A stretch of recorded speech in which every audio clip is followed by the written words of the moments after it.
Welcome to the 860 show. I'll be your host, 860. We have something special going on tonight. We have a young lady introducing a book that she collaborated with 11 other women. Um, and we're going to, get her to talk about it as much as we possibly can. The name of the book is called When Fear is Not a Factor. So I'm going to ask everybody to go and cop that as soon as we get off or while we still on. Go cop that. We're going to make sure we put all that information on here. I also want everybody to know, y'all see me do a lot of basketball interviews. You see me do a lot of my softball interviews. You see me do all different kind of interviews. DJing, I have people on here that have clothing lines. Right now, my show is open for everybody. If you're doing something positive, I want you on my show. I want to be able to talk about what you're doing. I want to be able to support you any way I possibly can. And I hope everybody can support me whenever you can. So this young lady that's on here, she is family because she's married to my family. So, of course, that's how it works, and it's only right that she gets on my show. And I'm glad I'm the first one who got the interview before she blow up. So I don't care about nobody else. So I just want everybody to know I had some other friends that did books. I got my guy Marlon, Be the Light. Go cop that. If anybody's in the book, my guy Marlon. My other guy, Anthony Green, who we also The Last of the Wild Bunch. Go cop those two books. And we're ready to get into the music. We're ready to get it in. I know she's over there sweating. I'm looking at her through the camera and everything. She done had about 5 bottles of water. I'm watching everything she's doing over here, ladies and gentlemen. So we're going to bring in our guest. Please give her that round of applause wherever you sitting. I hope I don't chop her name up, but if I do, that's okay. That's what family do anyway. Ladies and gentlemen, welcome to the 860 show. Miss Tennille Archbold, a.k.a. T. Hello. Hey, how you doing? Hey, I'm good. Good. Thank you for having me. Oh, welcome to the show. I appreciate you for giving me Thank, your time and your energy. thank you. Thank you. All right, don't get nervous on me now. We're about to have us some fun. Yes, that's the plan. That is the plan. Let everybody know where you're from. I am from Brooklyn, New York, and I currently reside in Atlanta, Georgia now. Atlanta. Where in Brooklyn are you from? Because I don't remember seeing you. I'm from Crown Heights. Okay. Yes. Where in the Heights? Around Park Place in Nostrand. Park Place in Nostrand. Okay, I'm trying to think of that area. Park Place in Nostrand. Okay, I think I know what that's at. I think I know what that's at. Mhm. I can't wait. I think I know what that's at. That's what's up. You on Park Place in Nostrand? What school did you go to? I went to John Jay for high school. I went to John Jay, so I went to a school out in not in the area. Prospect Heights was my zone school, but I didn't go to Prospect Heights. I think a lot of people didn't go to Prospect Heights. I think a lot of people bailed out on that one. Yes. That is so funny that you did that. You went and then you went to John Jay College. hmm Yeah, I went to New York Tech for a while until I relocated and came down and finished some schooling out here in Georgia. Okay, hmm okay.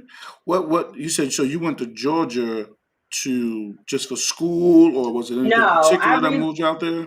I just so basically I left New York in my early 20s. Hmm. And at the time, I had a daughter. She was 5 years old at the time. I was Hmm. working for the state in New York. I had a really good job, great family support.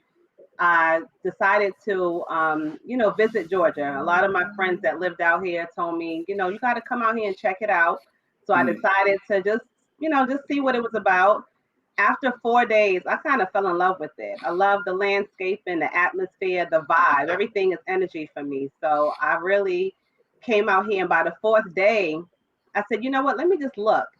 Actually, that same day, I was supposed to be flying back to Atlanta, and I went and I Hmm. looked at a place in Atlanta in the Vinings, and I signed a lease. Didn't have a just. I said I'm signing a lease, and I went back to work the next day and put my 2 weeks resignation in, and I said I'm leaving, and that was it. Wow. Yeah, I So just took a step out on faith, and I've been here for 18 years. 18 years, man. You was hmm like, I'm giving up on Brooklyn. I'm done. Brooklyn is a wrap. It wasn't nothing like that. I mean, Mm. Brooklyn is home, it's always home. My family's still there, but I just wanted something different, just a change. And I just took a step out on faith, and I love it. Georgia has been really good to me. Interesting that we kind of have those same similar stories to where I moved to Dallas. I left New York in 2005, and Okay. now I live in Dallas, Texas. I've been here for over 15, 16 years now. I just like the atmosphere, the space, property value, of course, out here. So it's a great way to raise your kids out here as well. So that was one Yeah. of the reasons why I made that decision. I was married at the time. So being that I moved, it was perfect. I just stayed here. Didn't even decide to go back to New Oh, York. Decided wow. to stay here and make it home. So that's what I end up doing at the end of the day. So I kind of understand when you get somewhere, you're like, hold up, man, I like what I'm doing. I like this. I can make some moves. Let me go out here and, make a new life for myself. So that's great that you're Correct. doing that. Correct. So I know you are married to my little bro, the little bum over there, Dwayne. How did that become being? Was this in Brooklyn? Was this in Atlanta? Like, how was that going? Oh, man. So it so at this time, I moved to Georgia. I'm here, I'm working and everything. A friend of mine called me one night. It was a Wednesday. It was so ironic. She was like, "Hey, I haven't seen you in a while. There's a fashion show going on in the city at this spot. Just come and meet me and let's go." And I really wasn't in the mood to go out that night, but I said, "You know what? I'm just gonna go and meet her and just chill with her for a little bit." And that same time, probably around like after 2 hours of being there, I started to get tired because I had to get up at 7 in the morning to go to work. Hmm. So I went to sit down like in this corner and it was pretty dark. And I saw, Dwayne and some of his friends come in, but I wasn't really paying him any attention. Neither he was paying me attention. And so he came and sat down literally right next to me. And when he sat down, we both were just like, I don't know how it actually started because we still debate about that to this day, like who initiated the conversation. But it was more so along the lines of, I'm tired, I'm ready to leave. And we caught that we didn't have a Southern accent. That was how we actually realized, like, you're not from here. I don't hear the Southern accent in him, and he didn't hear it in me. Hmm. So he said, like, where are you from? And I said, I asked him where he's from. And he said, I'm from Brooklyn.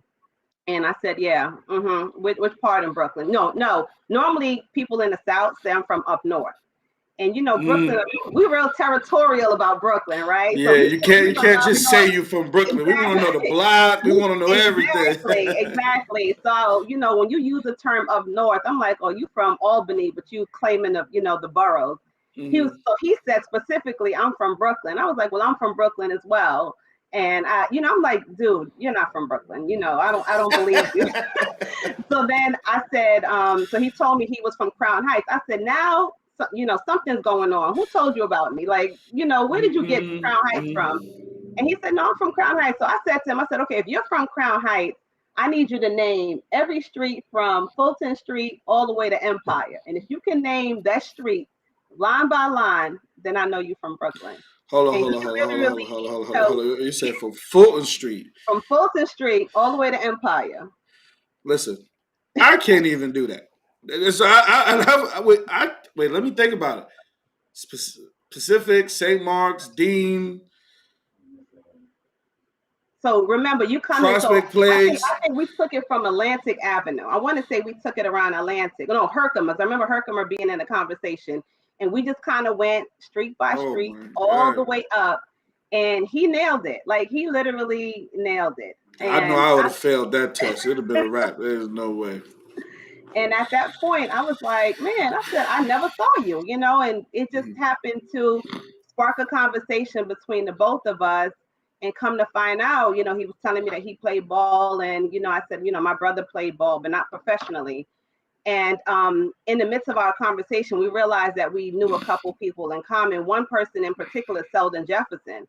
Selden grew up in my So house. yeah, Yeah, that's Sal. Yep. yeah. Sel and my brother were, I mean, from elementary school. I knew Selden when I was like in kindergarten, right? Wow. So yeah, so when I realized that we both had that person in common, I'm calling Sel, and he's like, "Yeah, that's my man," Mm-hmm. and it just turned into something. So kind of fast forward, we went out on a couple dates, and I had an event at my house. This is kind of like how I'm going to end this part of it.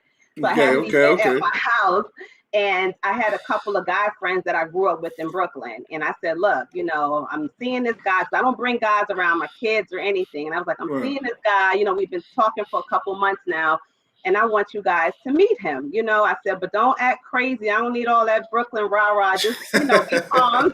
I said, because he ain't no punk. Right, right. And so he was actually on my grill. At that time, I had a house out here in Atlanta. So I was like, hey, can you help me out with the grill? So when my guy friends came, they all kind of pulled up together.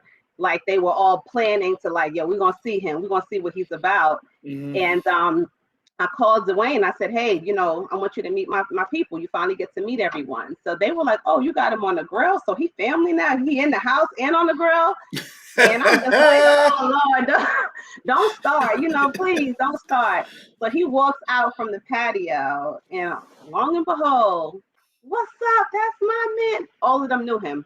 They all grew up together. They all knew him.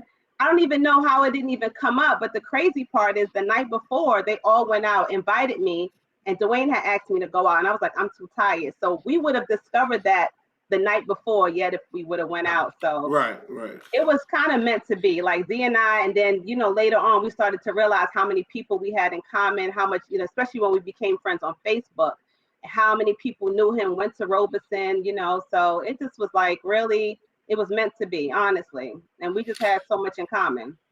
That Brooklyn bond, especially us basketball players, we know so many people. We played against so many people. People respected us. So it's easy for us to, oh, you from Brooklyn? Okay, well, let's see how this works. Because we going to accept Brooklyn from Brooklyn no matter what. Yeah. But in basketball, we always have that universal kind of connection no matter what. We know you know who, your brother, we know, because I think Cell is in my age, my era. So I've played against Cell when I was in sixth grade, and I think he was in eighth grade.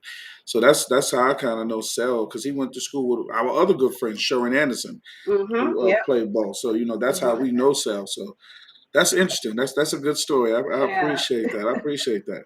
So let's talk about what's going on right now. What you got going on in your life right now?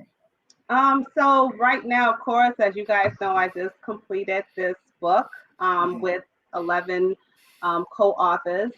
So Hmm. pretty much 2021, COVID really and truly impacted me greatly Hmm. in Hmm. the sense of so many people around me were just dying. Like I realized that life was just so short. And over the years, just wanting to do something and always putting it off for another day, or just saying, I want to do this and I want to do that, but you kind of like scheduling it, I'll do it later. And when Hmm. COVID hit, I realized that there is no later. It's Hmm. if you want to do something, you need to do it now. So 2020, it was a planning year for me. Dwayne and I decided to, step out and do some side businesses and open up some things collectively, in our marriage, just so we can, spread our wings a little bit. So 2020 was really just kind of brainstorming and what we wanted to do. Hmm. And then in 2021, I said, you know what, this is going to be the year that I'm going to focus on things that I've always wanted to do. Hmm. So for people who follow me and for those who know me, I've always been very transparent with my fitness journey. Hmm. Growing up, I wasn't heavy or anything, but after having my first kid, I was able to like drop my weight really, really quick. But Hmm. then 13 years after, when I had my second child, and then less than a year after that, I got pregnant with my third child. The Hmm. weight just started coming on and it started to impact my health, and so many things Hmm. started happening. So I just started to say, you know what, I'm going to share my journey online. Hmm. And opening up yourself to the world wide web was probably the most hardest thing for me to do. And it's not like I'm so much of a private person, but you have to understand that the internet has so many critics and people are going to criticize you, whether you do good or whether you do bad. Hmm. So I was in the mindset of the heck with it. I'm going to be transparent. And if, what I'm doing and what I'm posting can help one person, is not in vain. So Hmm. then I started to document my journey as I was trying to live a healthier lifestyle. I'll post my workouts, I'll post what I'm eating. And I always wanted to do something where it was just a little bit in the one percenters. So I lost the weight. I got to my goal at one point, goal weight. And then in 2021, I said, I want to do something different. I want to just step out. And I decided to go into a fitness competition at the age of 41. Mind you, I have Wow. 3 kids, and I just was like, I'm going to drop this weight and I'm going to do it. And I'm not a person that desired to be a fitness competitor. It was never really my thing to want to be in the fitness competitor field. But I have a coach who is an amazing, amazing, amazing coach. And she just kind of been just feed me with so much positivity. And she said, Tennille, just do it. Do the show, and at least you can put, check it off of your bucket list. And in 2021, I sat down with my husband. I said, babe, 2020, we did a lot of planning on businesses and things we want to do for our family. But I need for you to just give me this moment to focus on me. And he said, do your thing, focus on you. And in the midst of me focusing on me, Tracy Hamler, who is the presenter of this book, amazing, amazing Hmm. lady. Her, along with another co-author by the name of Tyra James, they both came to me because they know my story. And they said, T, we want you to be a part of this project. And they told me what the book and, what it entails. And I said, absolutely, I would love to be a part of it. So it kind of fell into alignment with what I was doing. I was focusing on just taking care of me and really focusing on health and wellness. And that's where the book came up. And when that came about, I was just ready to go. I've always wanted to tell my story, but the opportunity presented itself when I wasn't even looking for it. Right. So, but why fitness? Why was that your key? Because you could have done other things besides fitness. Why did you choose to do the fitness route? Was it because of the weight that you gained, and that's why you wanted to get into the fitness field? So God spared my life like 6 years ago. I almost Hmm. lost my life 6 years ago. I went through a post surgery. So after having my kids, I developed like an umbilical hernia surgery, which caused me to have to get emergency surgery. And after having my surgery, I went through post surgery issues. Like I ended up having to get 3 blood transfusions. I just went through a lot. I mean, Hmm. hospitalized after hospitalization. And at Hmm. one point, one of the doctors said to me that there's nothing else we can do. She continues to bleed out. We're giving her blood transfusion. She's weak. There's nothing else we can do. And a friend of ours called and was like, I have a recommendation to a hematologist that I need you guys to leave this hospital immediately and go there. And when I left to go, my husband, it got really emotional because I'm just like, what am I going to do? My kids, if I lose my life, then what's going to happen? Like what? And that hematologist was heaven sent, honestly. Like this man came in, he assessed everything I was going through, and he was like, it's gonna be a while. So I was taking blood thinners. I ended up developing a blood clot in my lungs. So Hmm. I couldn't really breathe a lot. So I had to breathe through an intensive spirometer, which is something that you gotta take your air up. And my Hmm. air was always low. So I would go see a hematologist and I'm always on these machines. So fast forward, I started to see all these specialists, and she said to me, she said, you have to cut the weight because you're starting to develop scar tissue around your lungs. And she Hmm. said, once you develop it, it's not reversible. Okay. And I'm gonna be honest with you, that was it. I was like, that's it. This is my calling, God. Like, it's Hmm. my calling to go towards health and wellness. I have to make changes today. It's not a yesterday thing. My life, my family, everything relies on it. And that was my changing point. Right. Now, I know a lot of people they do a lot of fitness, they eat properly. What makes your story different than everything that I've seen or heard? Because right now, I mean, tried the plant based, the vegan, but what makes what your journey is and how did you lose your weight makes it different for someone else? So for me, mine started because I was taking medication. So at a Mm-hmm. very early age, I was on high blood pressure medication. I was on asthma medication. I was on Coumadin for the blood clot to thin out my blood. And it started to make all my hair fall out. So at one point, my hair, like I had a low Mm-hmm. cut like this. Mm-hmm. I had to shave my hair off because it was coming out. So it wasn't only about the external. My insides were dying. Literally, I Okay. was I Okay. was dying. You get what I'm telling you? Yeah. Like No, I I was, get it.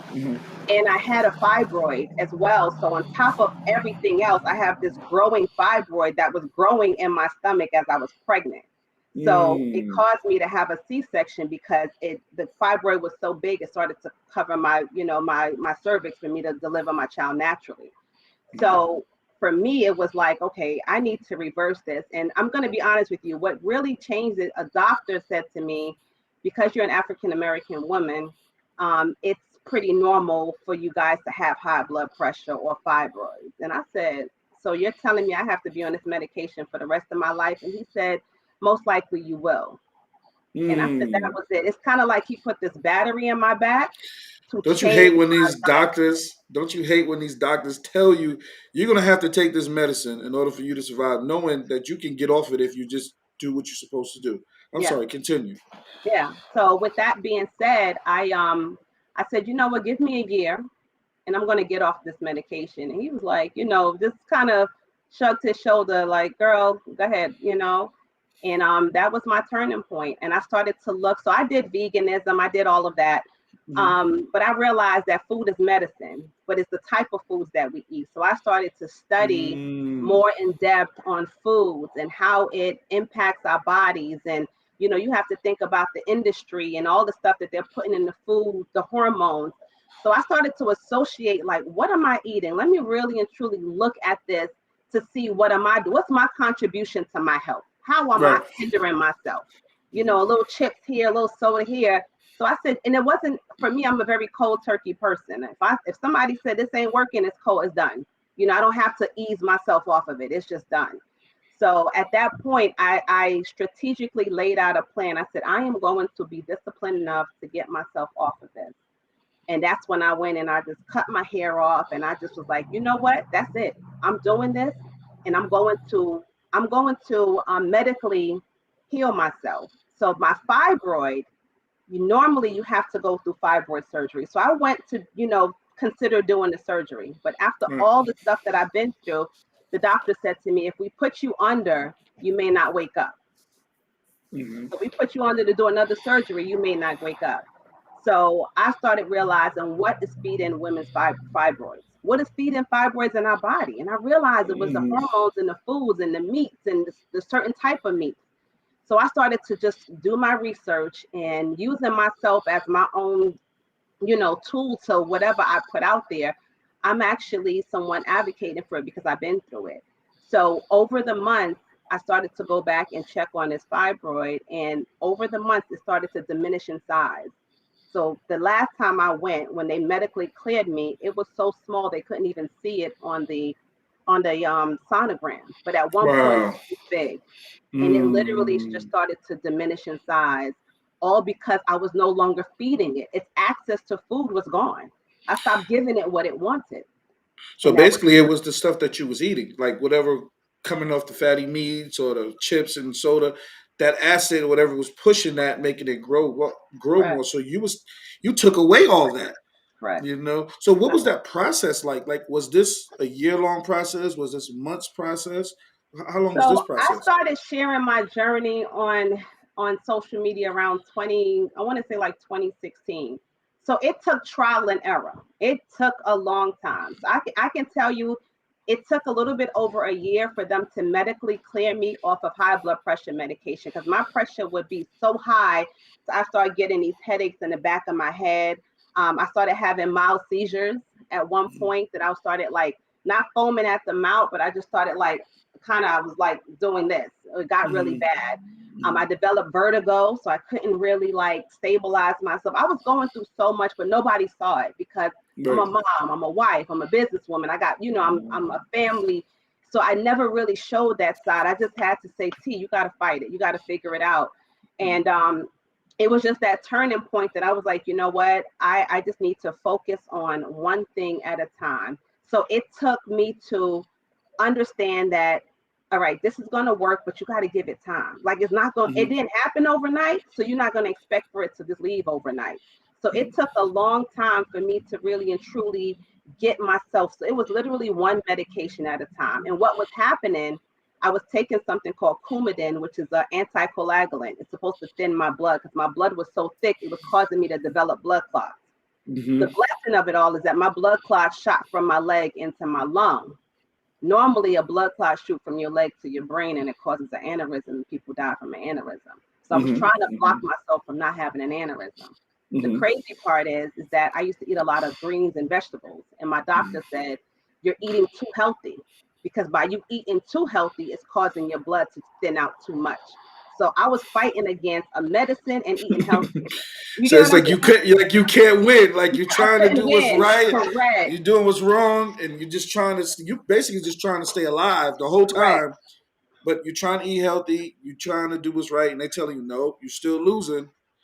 I can imagine that must be a scary situation for you and your family. Please continue the rest of that story. It's very Yeah, so, interesting. yeah. So I vitamin K. I started to do research on vitamin K. Like kales and certain vegetables are very high in vitamin K, which are Mm. good because we need our blood to be very thin in order for it to flow through the blood vessels.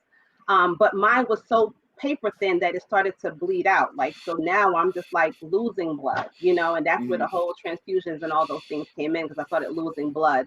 And so then I had to, go through another thing called Xarelto.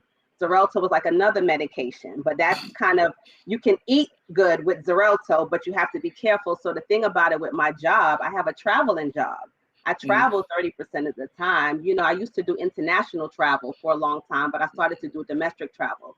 The problem with that is that you can't travel with Xarelto because of the altitude can cause you to have a blood clot. So when I tell you it was chain of events just happening. So thank God that I have a job that I still work there Hmm. full time, believe it or not, with everything else I have going on. They were just Hmm. so like T, if you need to do desk work or you need to do all your work remotely, we will allow you to do it remotely because we don't want to lose you, of course, not physically, and we don't want you to have to leave us. So they allowed me to do my work remotely because I was on travel restrictions. So I wasn't able to travel for at least a year and a half. And my Mm. job was able to accommodate me with virtual trainings and virtual meetings, and they did everything to accommodate my sickness at the time. So, hmm Technology, isn't that something, huh? You be yeah, able to do that. That's good. That's a blessing to have a job that does that for you, because some of these jobs, FLMA, then you're gone. Like, get up out of here, And the fact that you're able to still be with that job, that shows how much they cared about not just you, but your health. So right. that's real big. Now, I know you said something about you went into this training. You went into the at 41. You went into the training. What was that like? Tell me what that training part was like. So there's one thing about working out and losing weight, and then there's another thing about going into the bodybuilding. It's Hmm. two totally separate entities. I'm gonna be honest with you. I thought it was the same. I thought I got this. I can do this. I've lost weight. I know I love working out. I love eating right. It is really and truly, when I tell you a blueprint that you have to follow verbatim, there's no deviations, there's nothing. Because at the end of the day, when you go to a fitness competition, let's just say the week before you decide to have a piece of cake with your friends. When you get on that stage, that cake is going to show. People be like, Hmm. oh, it's just a little piece. It shows because you're on stage in a small little two piece under a bright light and they see everything. So any imperfections that you may have, let it be bloating, whatever it is going to be highlighted on that stage. Well, I ain't So never getting on no stage with no lights, so they gonna tell on everything. it was very, you know what? I needed that. I wanted Right. that. My coach, I was with her for 3 years and she was just coaching me just to be a trainer. She's also a coach, but she was just my trainer. But she will always say, T, something about your drive. You got this. Like, I think you should do this. And I would say to her for two years straight, I'm not doing fitness competition. It's not my thing. I'm not getting on no stage with no two piece. And I need to talk to my husband about it. I need to see if this is something he's Mhm. comfortable. I got everything out. And Mhm. he said, babe, if this is what you want to do, I support you because I know that's not who you are. You're not trying to show your body. You really trying to show people or inspire people. Mm-hmm. So I said to her, let's do it. And she said, well, once you go forward, there's no turning back. And when I tell you, it was 7 days a week working out, meal prepping, eating food at a certain time every 3 hours. I'm talking, I even had it on my alarm. I did it for 6 months straight. I trained hard. I'm talking about 5 a.m. workouts, 5 p.m. workouts, twice a day. I bust my ass literally. And the crazy part, the blessing, and I'm going to call it a blessing, is that I competed against women who were so much younger than me. So I'm Mm. there, and some of the girls are 20 something years old. So Mm-hmm. I walked there and I'm like, okay, you know what?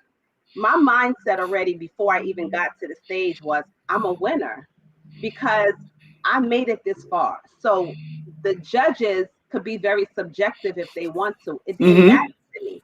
My win was I said I'm going to do it and I did it. So getting to that point, I could have went home at that point because I won. In my mind, I did it. And I didn't leave anything on the table, no crumbs. Because if I put 100% into something, I put 100%. I can't 98, I can't half-ass things. It's going to be 110%. And I did it. And when I did it, and they called me back and said that I won first place, I was elated. I'm Right.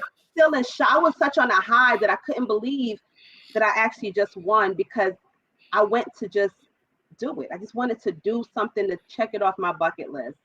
And that was huge for me. It was huge. And it was an honor to even get to that point. And it made me tell people, if I can do this, you can do this. And the beauty of it all is that people that just didn't see um my glory. People Mm-hmm. just didn't see the glory of me being on stage winning. They saw my story because I shared it. So Right. people appreciated the fact that it wasn't like, oh, she won. Oh, she already got a body like that. This is nothing for her. I Mm-hmm. shared that. I shared the back fat, the everything. I shared it all. Even I shared that, my stomach. I shared everything. I show it all. So Mm-hmm. people who are that have followed my journey appreciated when I got on stage. The love and the feedback that I got from people was like, T, you put in work. You really bust your tail to get here. And that to me was the reward because I didn't take any handouts. I didn't take any shortcuts. I did the raw work and that was the result. That's what's up. So I know you said you was doing this about 6 months that you did this training. Well, the training. So I was training prior to that, but not Okay, prior to not that. Okay. competition training. Yeah, competition Okay. training. I actually started in February and I went on stage in August. I think that's around 6 months. Yeah. Okay. So first of all, you got to be motivated differently to get up at 5 a.m. in the morning. I don't care what nobody say You because do. we still don't want to wake up at 6 in the morning. But to get up at 5, train, meal prep, take care of your family at the same time. What was that motivation? What was that drive? Because it had to be something different in you that wanted to do that. You see what I'm saying? Like nobody just not gonna wake up and do that. I'm sorry, it's not gonna happen. I can So tell what you was your this. motivation? There wasn't motivation. Motivation left the building after the first 2 weeks. It was my Mm, discipline. It was my will to not give up on myself. So motivation is see. I lost that. I got up in the mornings tired. I was lethargic Mm-hmm, some mornings, honestly. mm-hmm, I kept saying, why am I doing this? And I'm going to tell you, having a support team is everything because when I wanted to give up on myself, my people around me didn't allow me to give up. I'm going to say the names, Mandy and Kanisha. These are two women that work out with me mm-hmm, that was like, you're not giving up. Figure it out. My husband was like, you're not giving out. My mom, I had so many people who I shared my emotions with. And Dwayne was just like, babe, get up. While he lay in the bed, I said, babe, I need to sleep. Get up. You got something to do. It was nights that I was working out at midnight. So a lot mm, of people probably that can see my page. My husband built a gym for me in our mm-hmm, garage. We have a 3-car garage, and he built a gym for me. And that was his gift to me. He was like, you know what? You going because this is COVID now. So he's like, this, mm, this is before I even start competing. He was like, I know you love, and I don't want you to fall off. I'm going to build this. This is my gift to you. And he laid it out with everything I want. This man is amazing. He laid everything out. So now I don't have any excuse. So it's like, get your ass up and go in your garage at 5 Right, right, and right, go do your workout. right, You know, right. but I trained that night with my trainer. But in the mornings, it was like I couldn't say it's too cold or I don't want to drive. You downstairs in the garage. I don't need to watch you. You can go ahead and do it. And so, like I said, motivation, it wasn't there. It was the discipline, the determination, the consistency. And I kept having to remind myself of my why. Why am I doing this? I'm not getting paid. First of all, you paid into this. Mm. My reward was a $3 crown and a trophy. I didn't, you know what I'm saying? So it's not Right, like right, right, it's right. not like I got a big check after Or this. I had to or go back to sponsorship deal at the end of it, right? You know. yeah, nothing went down. Right. But the win for me was to do it. The win for me was, never give up. But it didn't come overnight. It did not, and it was hard. And I tell you, that's probably one of the hardest 6 months of training that I've ever endured. I'm gonna be honest with you, because I Right. had a lot of nights when I cried, and I was just like, "Why? What you doing this for? To get up on stage with somebody to judge you?" But Mm. then I had to say, "No, that's not even why you're doing it. See, you're doing it because you said to yourself, in order for you to be different, you got to do different. In order for you to be in the 1%, you got to put yourself there." And I tell my kids that, and I'm like, how can I tell my children to never give up? How can I tell my children to be a winner? And sometimes you're not going to always win, you're going to lose. And I failed a lot along the way. I'm not perfect. But how can I tell them to get back up? I was reading this thing and it says, if you fall, make sure you fall on your back so you can look up. Because you know that Mm. there's always an up. You know what I'm saying? And that's what That's we need. tough. Les That's Brown, tough. I think, was the motivational speaker. And I'm like, yo, when you fall on your back, never on your face. So when you look up, you know that there's still light. And that kept me going. It was things like that that just kept me pushing. And I said to my kids one day in the car, I said, guys, I don't think mommy want to do this anymore. I think I'm gonna, not do the show. And my son was like, oh, really? But you tell us that we have to finish something and complete it, right? So why you're not doing it? And I Mm. wanted to see the lesson. I wanted them to see the lesson in that. So they basically was giving me what I've given to them. Mm. And to me, I was like, I have to go forward. My kids are looking at me. How can I be the one not practicing what I preach? I'm telling you to do something, but mommy isn't doing it. And that kept me going. So when I say motivation, my kids are that. Not the Mm. waking up. My kids, my husband, my mom, my family. That's my motivation. That's key. And to listen to your energy, and for the women that's out there that's on this, that's listening, I hope she inspired you by listening to how she's motivated herself to do it by her family. But your energy right now lets me know how you're not backing down to nobody. You know what I'm saying? Like you moving forward 100 miles per hour. And that energy right there is what's going to carry you on to do whatever you want to do in life. Like I see the energy, I feel the energy, just by talking to you. But the other key moment to me is, like you said, that support system. Having that man next to you, supporting what you're doing, because you got a lot of men that don't support. They said, no, you need to stop. You don't need to do this. He didn't just support you verbally, he created an atmosphere for you to be successful. He created a gym. Now, you're not going to go work out at 12. Here, stay in the house, go do what you got to do. So now you got no excuses. Correct. You got no excuses. So that in itself is amazing that you have that other half that supports you like that. And that's a blessing to the both of you, and salute to you, Queen, for doing what you've been doing from day one. I Thank you. salute you on your road and your journey. Um, let's get into this book. Yes. Let's talk about it. Where Yes. did this? When did you start working on this, or when did you start working on this? So before we start that, let me give a couple shout outs to Tracy Hamler, who's the presenter, amazing, amazing individual. She spearheaded this entire thing. Like she's the one who said, "Ladies, let's pull this together." Okay. So she's also a co-author in the book, but the book is actually her book, and we all kind of is this one big umbrella. So shout Mm-hmm. out to Tracy. Um, Tyra James is another one. I've known Tyra. She's actually the CEO of my book club. Amazing motivational speaker. She's a life coach, amazing. And she called me and she said, T, I need for you to do this book. Your Mhm. story needs to be heard.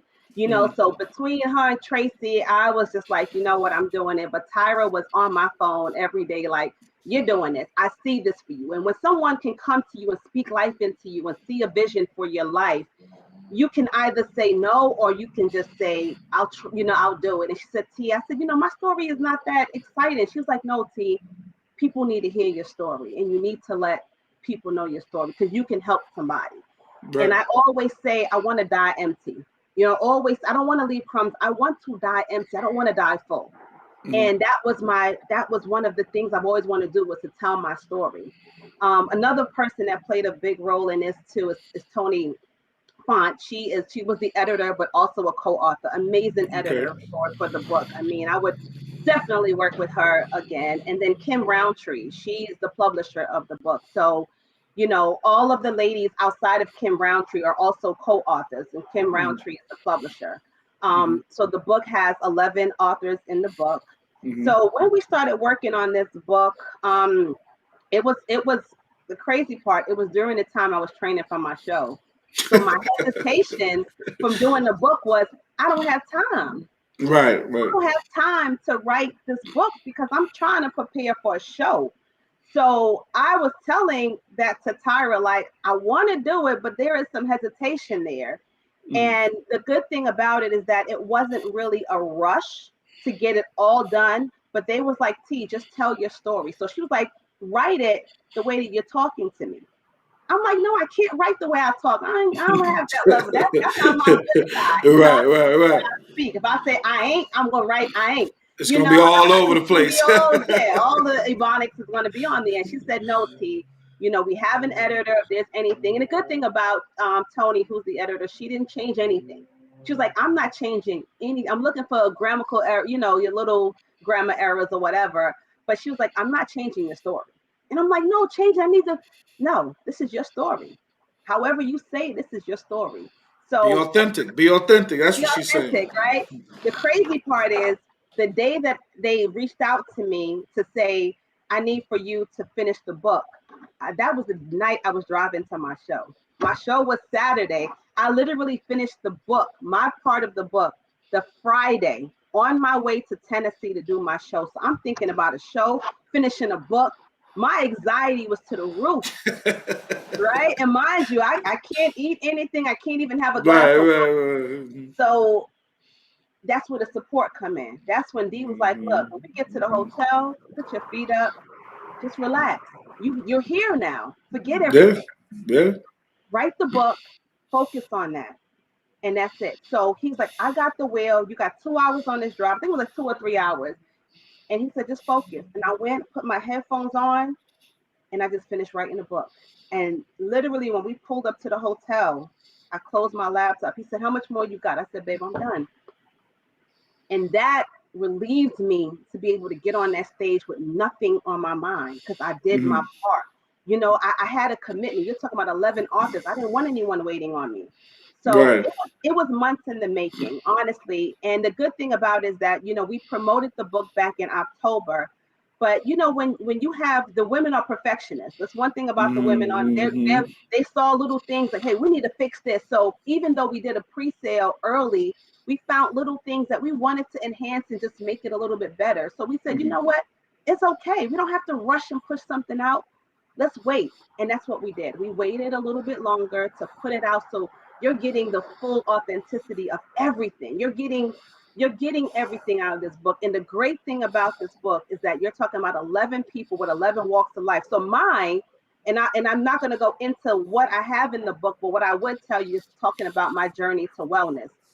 I Okay. want I want to encourage everyone to. It's first of all, it's a short read. It's only 145 pages. It's 11 authors, so it's 11 chapters. It's an easy read, but it's also a very short read. And I can guarantee you, anyone, male or female, that read this book, someone is going to be able to relate to one of our stories. It may not Right. be mine. It may be another co-author. But I encourage people, even if you got the book directly from me, to read it. Like I said, it's a short read. The good thing about this read And this is all the ladies. I don't know if I can show you here There you on go. here. I see Okay, you. yep. You see it. The good thing about this read is that it's an introduction. So when people are looking for everything, this book is an intro. So that tells you it's to be continued. Like we all are branching off to a part two of it. So this book is it's so exciting. It just kind of gets you going and you're wanting more. And your audience is going to want more after they get this book, especially if they have a connection because they're like, oh, I know there's more to it. Right. So we had a subset of lines that we had to put into the book and we did our best. So you're not going to capture everything in a chapter, but the great thing is that you capture a lot Mhm. and what you capture is impactful. So it leaves you with something. It resonates in your life like, wow, I can relate to this. And then you're going to read some chapters because I read some and I was like, whoa, whoa. You're going to Mhm. have those moments. So it's amazing. It's a great read. I cannot wait to hear feedback because we just went live with it on MLK Day. Mhm. So it's now on Amazon, and you can do like so. What I've done with it is that I have, if people want to get a autographed copy, in my description, I put how to obtain that. They'll send me a personal email, and I'll send it out personally. I'll sign it, or they can obtain it on Amazon as well. So yeah. I'm sending my email right now No, in the I got middle of you. the show. This is actually your copy. It should have been in your hands, but Yeah, shit, that's what I'm I'll about to send it out say. tomorrow. Shout out to all the queens that was on that book. Yes. That's amazing that 11 of you women came together and put your story in a book. I wish we can get 11 brothers to do the same thing, but you know how difficult that is. But for 11 of you to come together, put your head together, put your mind together, and create something like this, I salute to all you queens that did that. I wish you nothing but the best. Who came up with the title? Because Oh, that title is, believe it or not, it makes some sense when fear is not a factor. It makes some sense. Who came up with that title? so it's a collaboration between and please I hope the ladies don't get me for this because my brain is all over the place, but I know Tracy, Tyra, the ladies that I spoke of. So we talked about when fear is not a factor, because that's how some people will say it, when fear is not a factor. Mm-hmm. And then it came to when, and they changed it to win. So we all kept in a group chat talking about it. And initially it was supposed to be when. I think that's how it went out initially, if my Mm-hmm. memory serves me right. But it didn't resonate well with everyone. When fear is not a factor. And then it came up to put the word win. So if you really, it still flows. Win fear is not a factor because you're winning. And so I definitely got to give props to Tracy, Tyra, to the ladies for kind of putting this together along with the cover, Kim Roundtree, kind of getting everything done. But this title, when we saw this title, when they brought this title to us, everyone was like, oh, this is it. Like, we don't need to think about nothing else. This title said it because honestly, it encompasses everyone's story. Because the thing about it is, everyone's story is different, it's individualized. So, Mm-hmm. how can we create a book title that would encompass everything? And at Mm-hmm. the end of the day, everyone went through fear, but at the end we win. And like I said, you're gonna fall along the way, but you're still winning because even if you fall today and you get back up, you're still winning. And Mm-hmm. that's what I love about it because that's why I encourage people to read everything because it encompasses so much. So yeah, dope title. Shout out to the ladies for that one, but I don't take Yeah, no credit on doubt. the title. No, that's cool. First and foremost, I appreciate everybody that's joining in from all over walks of life. Please share and like this interview. I would appreciate that. And for those of you that want to see this on YouTube, my YouTube channel is Chopping It Up with A60. I would appreciate everyone can go there and subscribe. Thank you. I know we got some questions in here. I know we got a few more things to talk about, but I want to see if we can get a couple of questions in here. If anybody want to ask some questions to this young lady, amazing lady. I know you got a bunch of your friends in here. But I think they should try to set you up and ask you some questions that That's what I think. That's just my opinion.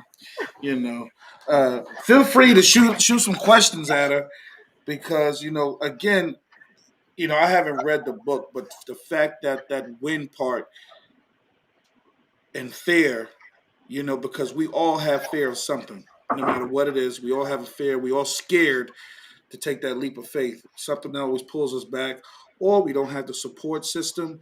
It can be whatever it is, but fear sometimes stops us from being successful. And I sometimes have that problem. I have a problem with not taking that leap of faith sometimes, where I'm like, man, I don't know what's going to happen, and then when I do it, I'm like, oh wow, you know, it happened, so it's perfect. So that's just me. But that title was amazing. I love that title. Okay, somebody in here joined in and said, "This is from Tracy. What's next for you, Tennille Fit Life? Like, what's next for you?" Oh, that's a good question. So, um, like I Okay. said, in 2020, my husband and I decided to open up just a business. So I created a business called Alter My Ego, and I really haven't went to. This is probably the first time I'm speaking of it Mm-hmm. live on your show, but I did create a company called Ultimate Ego. And at first, I was going to say Ultimate Ego T Fit or just something with fitness, but I wanted to do something that encompasses everything, right? So Dwayne and I did a podcast on marriage last year, February, and that's what kind of sparked us to even want to go into creating this ultimate ego, right? Mm-hmm. We talk about marriage, we talk about managing a household, managing kids. How are we able to still manage the things that we do in a marriage, managing a household, managing fitness, because he's also athletic as well. And so we came up with the business name, and Ultimate Ego is just for me. Um, Actually, my oldest daughter was like, Mom, when you get in that gym, you like a different person. Or when you put on something, you like a different person. It just alters your ego. Mm-hmm. That is where the title came in. And I was like, wow, alter my ego. Because when you step out of your comfort zone, automatically is a change. So I had to get uncomfortable with myself. I had to get uncomfortable with a lot of things.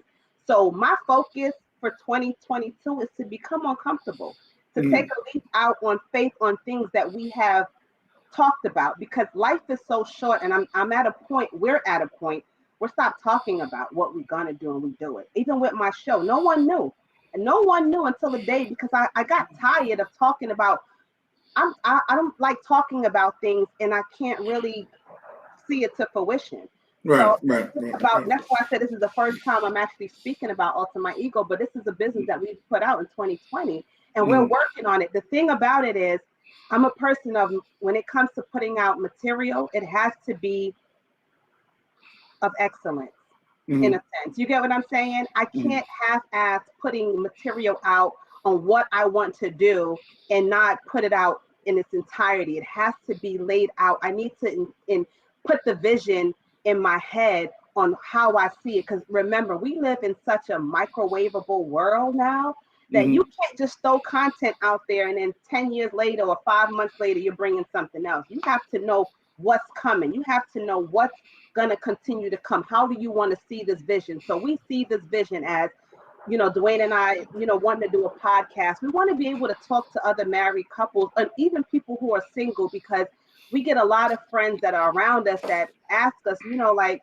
what have y'all been through? Like, how are you guys so strong? And the good thing about that podcast is that we laid it all out on the line. We told Right. people our Right. Right. imperfections. We told people what we like. We're so imperfect is amazing, and I love being imperfect, but I want to Mm-hmm. show people how you can overcome certain things, and that is where the ulcer in my ego, because sometimes you have to step out and leave the familiar. You know what I'm saying? You got to leave Yes. the familiar. You got to be able to do something different. So for us, we're just trying to pull it all together. So this year, I was planning on competing in April. That was the first show of the year. But with everything else that we have going on, we decided to kind of push it out maybe towards the ending of the year, because I probably want to do another show just for fun. Hmm. It's not a guarantee. But this quarter of the year is focus, it's tunnel vision. We're really on tunnel vision on generational wealth, and that is our goal: is to to break the generational barrier, to break the things that that we weren't able to have growing up. We want to be able to leave something for our children. So for us, it's not about being rich and everything. It's about wealth. Is what can we give our kids? And it's not like handing them something. You're going to learn how to be an entrepreneur. We want to teach them certain things. So what we have to do is educate ourselves. So we go to seminars, we watch stuff, we just educate ourselves on a daily. We read a lot of books, we do all of that. So we just try to educate ourselves on what's coming. Cryptocurrency is huge. The Hmm. stock market, all that stuff is technology. It's what's happening today, and you can either get left behind, or you can see what's coming in the future. And I'm a techie girl. My job is HRIT, so I'm a tech girl. So for me, anything when it comes to technology, I'm looking forward to what the next level is. Oh, no doubt. Mhm. We got another question. How did you decide to focus on health? So I don't know who asked that, but early on I was mentioning Kim, about my Kim, health. Kim, Kim Roundtree Oh, asked Kim. that. Okay, Yeah, Kim. Kim. Yes, hey, Kim. Yeah. So how did I decide to focus? Is that I started to look at, you know what? I'm gonna be honest. I got sick and tired of being tired. Just that. I got tired of saying what I'm gonna do and not do it. So when you Hmm. get sick and tired of being sick and tired, you're going to actually tell yourself, I got to do this, because it's either win or lose in this situation. And, I always say, if I'm going to go, because you can never determine how you're going to go. You can eat healthy and still get something and get sick, but at least let me put effort into it. At least let me try. I know for certain that the foods that they're putting out there and the things that's out there are no good for me. So why am I going to continue to consume it and then turn around and get mad because I'm gaining weight from it, or I'm getting sick, or I'm continue to be on medication? We're not able to control a lot of things in life, but things that you are able to control, you got to control it. So Right. my focus, to Kim's point, was I can control what goes in my mouth. I can control what I pick up on my fork, Hmm. right? So that is my control. I can't control everything else that goes on in the world, but the things that I can control within my limits, I'm going to control. And that's what I Okay. did. I controlled that. And that was my focal point. Okay. We have another question from Tracy. What books are you reading? Oh man. So let me ask you how many books I've started. So many. Started. Right. That's a Yeah, good I one. started and put it down. I'm really prefer to go towards audio. So the good thing about it is that Tracy also was she's a presenter of the book, but we used to have a book club, Mhm. and COVID kind of like put like a hold on it. The book club kept me to be more intentional because we had to read a book a month, and then you had to come back and talk about the book. So since that happened, I haven't been really reading books as in depth. I used to look at a lot of books on holistic books like Queen of Four. I'm into books like that, spiritual books, books like that talk about like just connecting with the universe and just really and truly, clearing our mind of all the negativity that's out there. So that was more of my book that I was reading. So Queen of Four is actually the last book that I actually started and kind of put it down. Mhm. They have another book about vegetation. That's another one that I was reading. So, I have a couple of them. Right now, we're focusing more on podcasts for like cryptocurrencies and stocks and wealth. So that is really what my husband and I spend a lot of time is listening to those, kind of listening to a lot of speakers when it comes to investments. Okay. We have another. Well, we have a couple of things. We have one person, Jade, from YouTube, who just stopped by to say hi. I just watched. I just wanted to say how proud of you I am. You're an amazing friend, Oh, I love Jade. Jade. Jade. Then we have another question. You're such from. I want to pronounce her name right. Julina Reynolds. Jolene, yep, that's my cousin. Jolene. She said, "You're such an inspirational person. Do you see yourself doing some counseling? Yes, I do. I do. That's a really, really good question too. So that's where the podcast comes in. What happened was a friend of mine who's a radio VJ in Bermuda that moved to the States. She asked Dwayne and I to do a podcast, and we did one on our marriage, and we just was very candid and open about it.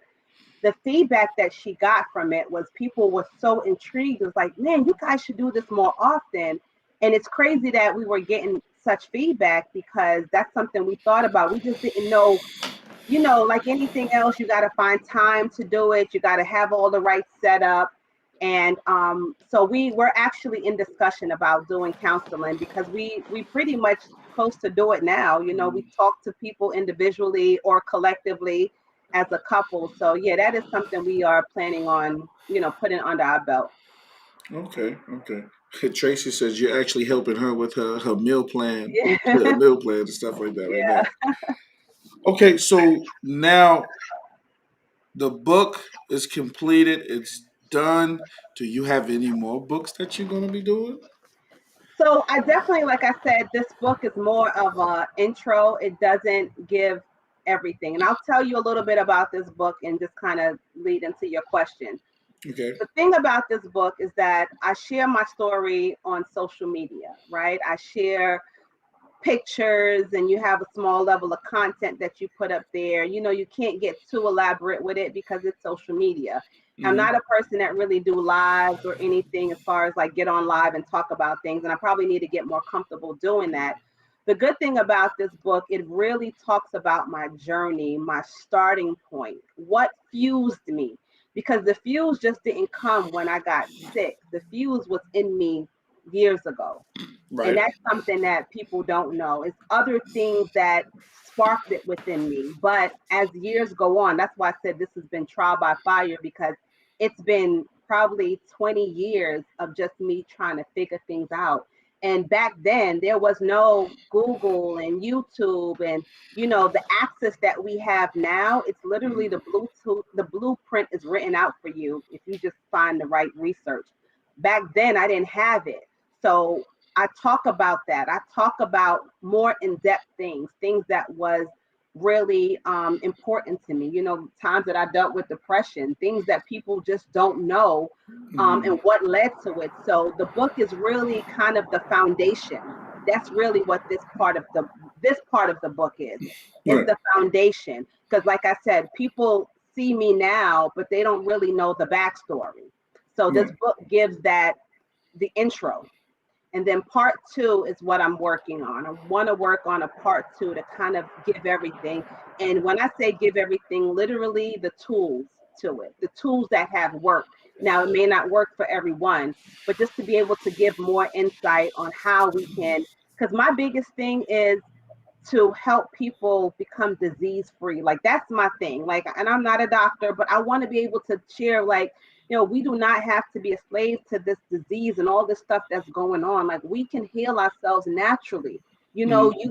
You look at certain communities and they just throw any type of food there. But when you go to and this is the thing with Georgia, the spectrum is so broad that you can go one place in the same type of grocery store and the food looks like you don't even want to touch it.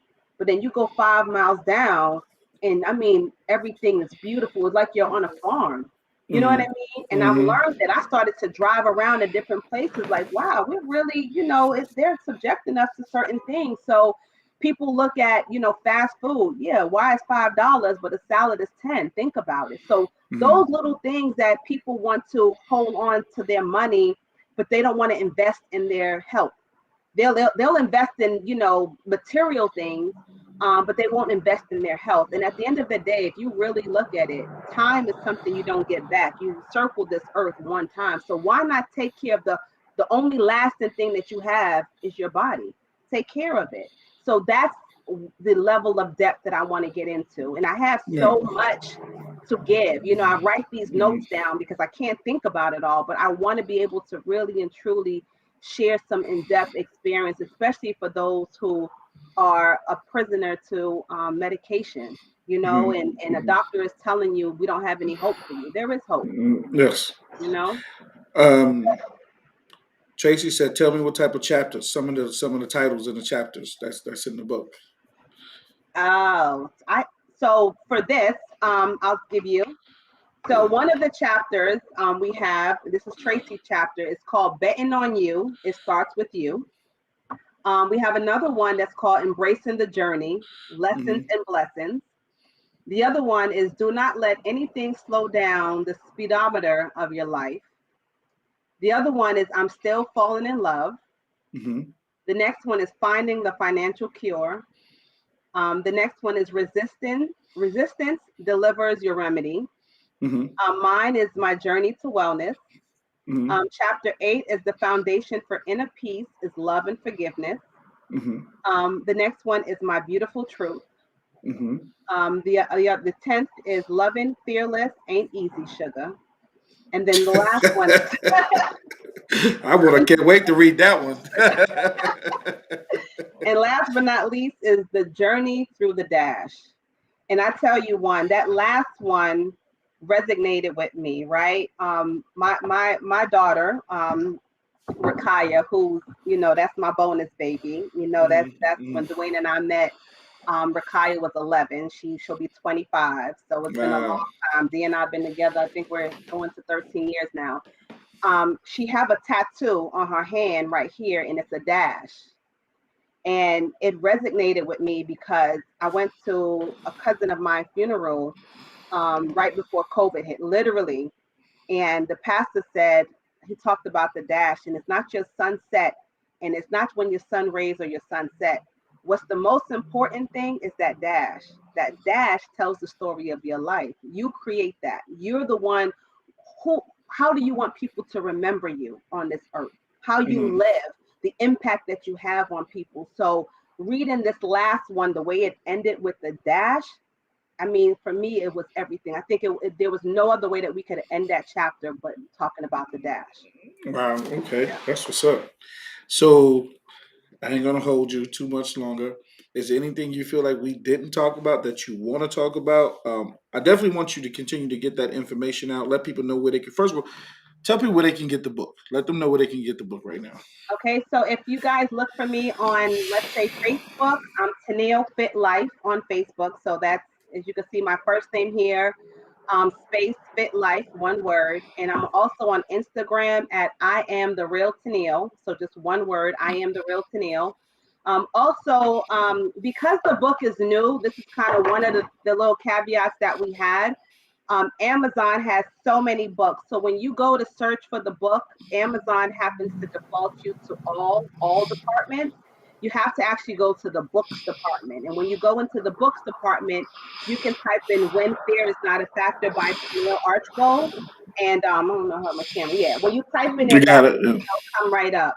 And it's $20 for the paper copy. And it's like I said, if people would like to get it, a signed copy from me, they'll just email me. So all my detail is on my social media. My Instagram is actually open. So if anyone goes on there, they can actually get all the information to get the book. But please, guys, support it. Please, I would love for you. And write a review. I want to get some candid feedback on it because Mm. this is new, right? This is new. A lot of the women in here have wrote books before. This is actually new. And you see my daughter right there, Rakaya. She just put the link in Yeah, I there. saw that. Appreciate you, Mama. Appreciate that. She Yes, on point. She on that's point. my baby. She That is on my point. baby. So yes, please just support it. We're looking just for some feedback because, like you said, 11 women, African American women coming together Yes. and doing something. And you know what? Talking about the men, that's actually something in a discussion too, because we want to hear from the men. We want to hear. I just feel like everything sometimes get highlighted with women, but we want to hear that. Men have I got a few chapters if you stories need that them. they, so you know what? Hey, that's something that we can actually talk about and put together because Definitely. it's needed.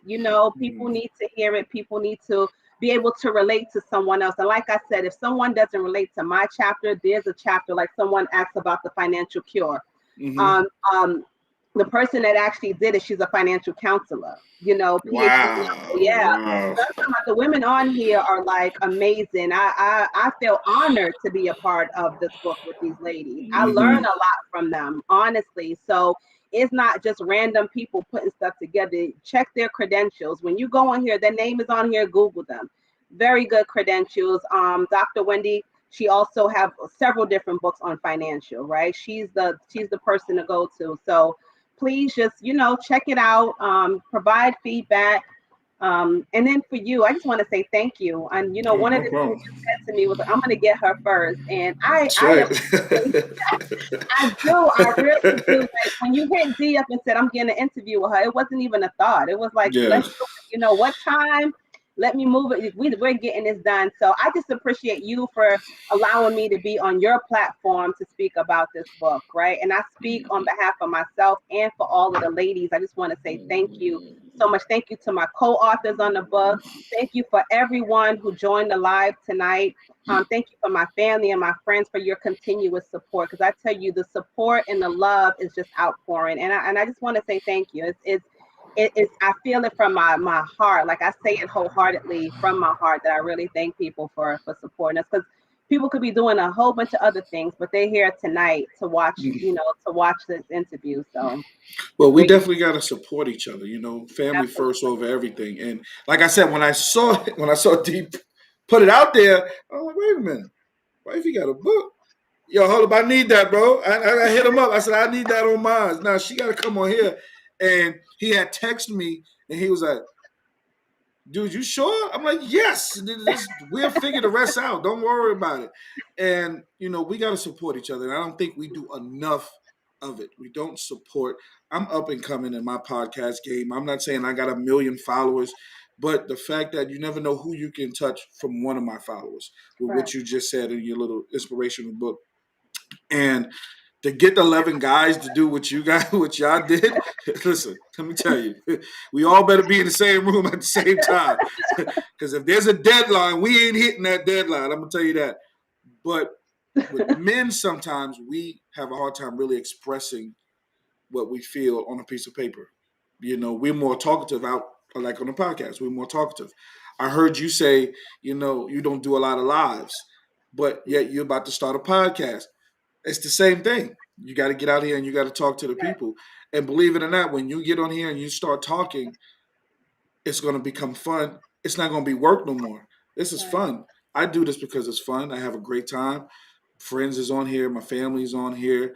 And that's why I love doing it. And I love giving back to my people and just letting them speak their truth. And I'm so thankful that you was able to come on and speak your truth, because that journey, I know it wasn't easy. And I salute to you, Queen, for just going through that and doing what you're doing right now. I really appreciate you for being here. Thank you so much. Thank you for having me. Thank you. Thank you so much. I appreciate it. And I thank you all for joining as well. All right. Is there anything else you want to touch on before we get out of here? Because everybody's showing a lot of love. You can always go back. Remember, share and like this interview on Facebook. Please subscribe to my YouTube channel, Chopping It Up with 860. I would appreciate it. Tracy, thank you. I appreciate it. Thank you. Thank you. I appreciate it. I love the new friends.